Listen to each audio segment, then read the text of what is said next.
अगर आप राजनीति से जुड़े इंसान हैं और राजनीति ही आपका पेशा है और अगर आप राजनीतिक कारणों से किसी के बारे में कुछ बोलते हैं तो ठीक है, कोई बात नहीं है, लेकिन उस दौरान भी आपके बोलने की जो भाषा हो वो सभ्य होनी चाहिए, उसमें मर्यादा होनी चाहिए, उसमें इज्जत होनी चाहिए।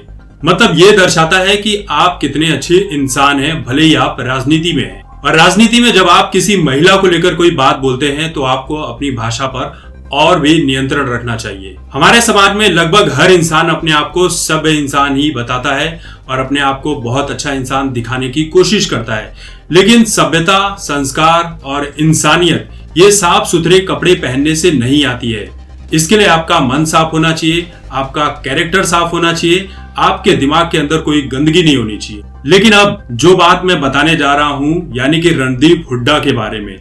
ज्यादातर हम जानते हैं कि रणदीप हुड्डा बहुत अच्छे कलाकार हैं, बहुत अच्छे इंसान हैं, कुछ न कुछ हेल्प किया करते हैं और पॉलिटिकल चीजों से दूर रहा करते हैं। लेकिन अब उनका एक ऐसा वीडियो सामने आया है जिसे लेकर काफी विवाद हो गया है और वीडियो में उन्होंने जो बातें कही है उस बात से मैं, आप और कोई भी सीधा साधा इंसान राय नहीं रखेगा कि जो भी बात रणदीप हुड्डा ने उस वीडियो में कही है वो सही है। रणदीप हुड्डा ने इस वीडियो में बिल्कुल भी गलत बात कही है और ये बात कही है बीएसपी सुप्रीमो मायावती के खिलाफ। रणदीप हुड्डा का ये जो वीडियो है किसी कार्यक्रम के दौरान का है, मंच पर वो बैठे हुए हैं और उसी दौरान वो ऑडियंस से ये कहते हैं कि मैं आप लोगों को एक गंदा जोक सुनाना चाहता हूँ। और वो जोक क्या था, वो मायावती के ऊपर था और रणदीप हुड्डा ने उस जोक में ये कहा, मिस मायावती सड़क पर 2 बच्चों यानी 2 लड़कों के साथ जा रही थी। वहां एक आदमी ने पूछा, क्या ये बच्चे जुड़वा हैं? वे कहती हैं, यानी कि मायावती कहती है, नहीं, ये 4 साल का है और ये 8 साल का है। तो इस बात पर वो आदमी कहता है, मैं यकीन नहीं कर सकता कि कोई यहाँ दूसरी बार भी जा सकता है। यानी कि मायावती यानी जो उस जोक्स में औरत है उसके पास कोई दोबारा भी जाएगा जिसके चलते बच्चा पैदा हो जाए। अब इसी घटिया और सेक्सियस जोक के बाद रणदीप हुड्डा की गिरफ्तारी की बातें चल रही है। सीपीआईएमएल की एक नेता है कविता कृष्णन, उन्होंने अपनी पोस्ट में लिखा, ऐसी ही जाति आधारित सेक्सुअल वायलेंस हमेशा काम करती है।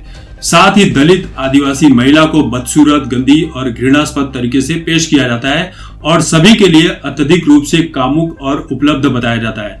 यह दोहरी रणनीति कैसे काम करती है, इसके उदाहरण के तौर पर शूर्पणखा के बारे में सोचिए।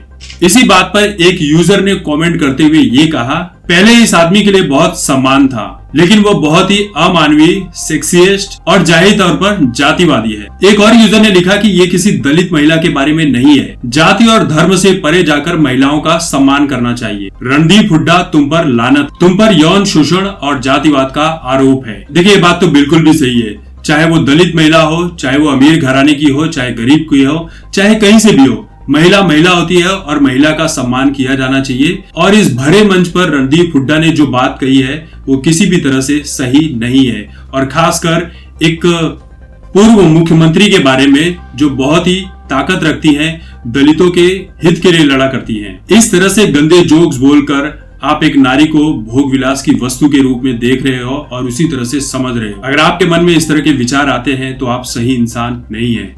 तो दोस्तों इस वीडियो को लेकर आपकी क्या राय, आपको क्या लगता है कि रणदीप हुड्डा ने इस तरह की बात करने का काम क्यों किया और उन पर क्या एक्शन लिया जाना चाहिए? आपकी जो भी राय है कमेंट करके जरूर बताएं। तब तक देखते रहे आपकी बात मुकेश के साथ।